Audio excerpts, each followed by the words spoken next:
शमीम अलवी को national coordinator ICC monetary प्रभारी उत्तराखंड मैंगलोर आगमन पर इरफान अलवी को अल्पसंख्यक लोकसभा प्रभारी बनाए जाने पर हजारों समर्थकों के बीच इरफान अलवी को ज्वाइनिंग लेटर देकर इरफान अली को पार्टी के लिए कार्यभार सौंपा है। वहीं इसी कड़ी में इरफान अलवी ने कहा, मैं अपने क्षेत्र जिला हरिद्वार में एक टीम बनाकर जन जन से संपर्क कर कांग्रेस के लिए वोट की अपील करूंगा और कांग्रेस को मजबूत करने की पूरी कोशिश करूंगा। मैं सोनिया व राहुल गांधी के हाथों को मजबूत के लिए अपने स्तर से कांग्रेस पार्टी को वो स्थान दिलाने की भरसक कोशिश करूंगा कि जिला हरिद्वार में एक इतिहास रचेगा। शमीम अलवी ने कहा, देश में आज़ादी के समय भी हिंदू मुस्लिम सब एक रहे थे और आज भी हिंदू मुस्लिम सब एक है और सभी इस देश के वासी है। ये देश सभी का है। 2024 इलेक्शन में सरकार कांग्रेस की ही बनेगी और गरीबों का उद्धार होगा। आप देख रहे हैं सलीम फारूकी की रिपोर्ट हिंदुस्तान लाइव टीवी पर। देखिए, हम यहाँ प्रोग्राम में आए हैं। हमारे बड़े भाई इरफान अलवी साहब को यहाँ पे सम्मानित किया गया है, जो इनको प्रभार क्षेत्र मिला है हरिद्वार, उसी के लिए हम यहाँ पर आए हैं। और बाकी चुनाव प्रचार में यहाँ लगे हुए हैं। अब हम लोग भी कल प्रियंका दीदी जी का प्रोग्राम है यहाँ पे, परसों 15 तारीख में इमरान जी का प्रोग्राम है। अभी आप एक बात कर रहे थे बसपा की, तो बहन जी तो मैदान में है कहाँ? बहन जी ने तो 2017 से भाजपा के साथ हाथ मिलाए हुई है। और जिस प्रत्याशी की आप बात कर रहे हैं, वो प्रत्याशी सिर्फ यहाँ पे एक समुदाय के वोटों को डाइवर्ट करने के लिए यहाँ पर आए हैं। मायावती जी को कोई हरिद्वार के अंदर कोई प्रत्याशी नहीं मिला, जो उन्हें उत्तर प्रदेश से प्रत्याशी लाने की आवश्यकता हुई। तो सर, वो पैरासूट से ही है। जिस प्रत्याशी को क्षेत्र से ना चुन करके कहीं बाहर से लाकर उतार दिया जाता है, जनता के ऊपर थोप दिया जाता है, वो कहीं ना कहीं वो पैरासूट का ही प्रत्याशी होता है। हमारे देश की जनता बहुत जागरूक हो चुकी है। सबको पता है कि जो लड़ाई है वो एनडीए वर्सेस इंडिया है।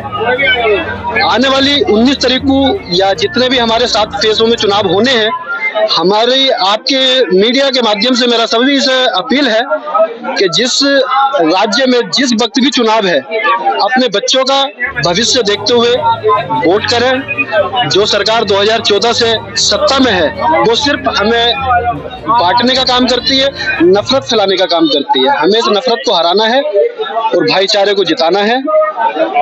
और जो हमारे राहुल जी ने भारत जोड़ो यात्रा निकाली है, मोहब्बत की दुकान को हमें दोबारा से चलाना। बिल्कुल, मैं आपको बताता हूँ, उनकी सरकार है यहाँ पर, और उनकी सरकार यहाँ पर ही नहीं है, उनकी सरकार केंद्र में भी है।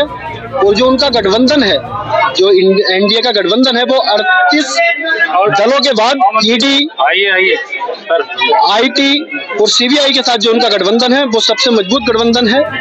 भाजपा बौखलाई हुई है, भाजपा को अपनी हार सामने से नजर आ रही है, इसलिए वो जो है यहाँ पर दबाव बनाने की कोशिश कर रही है। लेकिन जनता किसी के दबाव में आने वाली नहीं है। जनता आने वाली 19 तारीख को सिर्फ इंडिया को वोट करेगी। हम इसमें बिल्कुल सहमत नहीं है, क्योंकि तोते की जो जान है वो ईवीएम में ही है। अगर हम तो चाहते हैं कि ये वाला जो चुनाव था, ये बैलेट पेपर से होना चाहिए था, लेकिन भाजपा किसी भी प्रकार से सहमत नहीं है कि चुनाव बैलेट पेपर से हो, क्योंकि उनको पता है मोदी जी की जान ईवीएम में है, वो ईवीएम से ही चुनाव करा रहे हैं। लेकिन इस बार जनता, पूरे देश की जनता मन बना चुकी है, नफरत हारेगी, मोहब्बत जीतेगी। तो उनको लेकर के भी ये जनसभा हुई है कि आने वाले प्रोग्राम में हम ज़्यादा से ज़्यादा प्रोग्राम में पहुंच करके प्रोग्राम को सफल बनाएंगे। देखिए, मैं अभी दिल्ली से पहुंचा हूं, अभी मेरी नज़र में नहीं है। जैसे ही मेरी नज़र में आता है तो मैं उस पर कुछ बात रखूंगा। जैसे कि देखिए, जैसे कि है, उन्होंने अभी खुद भी माफ़ी मांग ली है। बाकी ये है कि देश जो है सभी का है, हिंदू मुस्लिम सिख ईसाई सभी ने मिलकर के इस देश को संवारा जब हम आज़ादी की लड़ाई लड़ रहे थे, तो कोई भी हिंदू मुसलमान नहीं था, सब हिंदुस्तानी थे। तो आज भी सब हिंदुस्तानी है और सब अच्छे से रहेगा। क्या संदेश देना चाहेंगे? देखिए सर, मैं जनता को संदेश देना चाहूँगा कि आने वाला जो वक्त है, आने वाले समय में आप अपने बच्चों के फ्यूचर को देखते हुए, आने वाली नस्लों के बारे में सोचते हुए जब आप वोटिंग करें, तो आप देखें कि आप कहाँ वोट कर रहे हैं। हम आज आने वाले वक्त में बच्चों को पढ़ाई पे ध्यान देंगे, या सिर्फ हम एक 5 किलो के जो अनाज है उसको लेना चाहेंगे, या हम उस 50 किलो के अनाज को खरीदने की ताकत रखने के लिए हम वोट देंगे।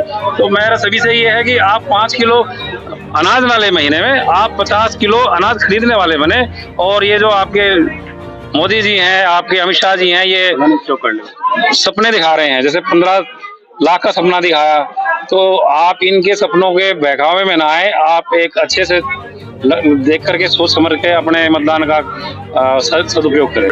देखिए, ये राष्ट्रीय कार्यक्रम बहुत टाइम से चलते आ रहे हैं। जैसे कि अभी हमारे राहुल जी ने योजनाएं निकाली, 25 योजनाएं निकाली हैं। पहले जो मनरेगा की आपकी मजदूरी थी वो 150 रुपए थी, अब उन्होंने उसको 400 रुपए कर दिया है। बाकी महिलाओं के लिए इतनी योजनाएं निकाली हैं, महिलाओं के सम्मान के लिए इतना काम किया है कि आप 25 गारंटियां उठा के देख लीजिए हमारे राहुल जी की। ये जो कहा मोदी जी ने कहा था कि मैं 2 करोड़ नौकरियां दूंगा, क्या हम लोगों को मिल पाएंगी 2 करोड़ नौकरियां?